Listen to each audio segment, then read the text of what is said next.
যাজ্ঞসেনের খুলছে শাড়ি, টানছে ধরে দুঃশাসন। দায় ছিল যার গর্জে ওঠার, নিচু মাথায় সে 5 জন। দুর্যোধনের নগ্ন উরু, ইঙ্গিতে তার ধর্ষকান। হস্তিনাপুর দেখছে বসে, ধস্ত হতে তার সুনাম।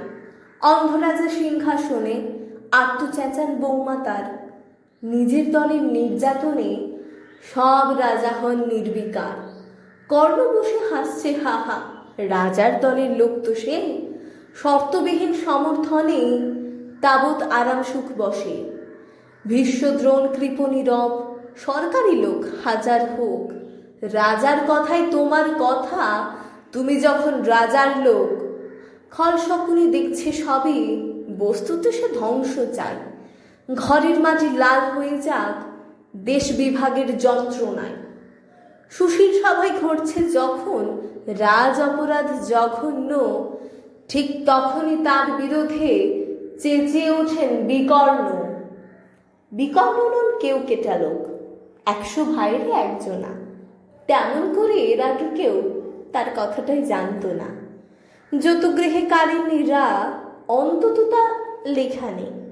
ভীমকে যখন বিষ খাওয়ালো তখনও তার দেখা নেই।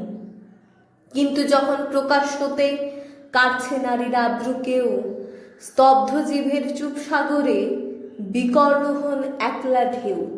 চেঁচিয়ে ওঠেন রাজার কুমার যুবরাজের বিরুদ্ধে। মহাবলী পাণ্ডবেরও তখনও গলায় সে সুর নেই। রাজাও যখন নীরব থাকে, সায় দিয়ে যায় ধর্ষণে, ঠিক তখনই সমস্ত যুগ বিকর্ণদের স্বর শোনে। আমি যারা কিচ্ছুটি নই, একটি মোটে ভোট কেবল। অত্যাচারের সামনে এলে সঙ্গী শুধু চোখের জল। পোষ্যভাবে যাতনা চেবাই অন্ধ এবং নিকর্ণ।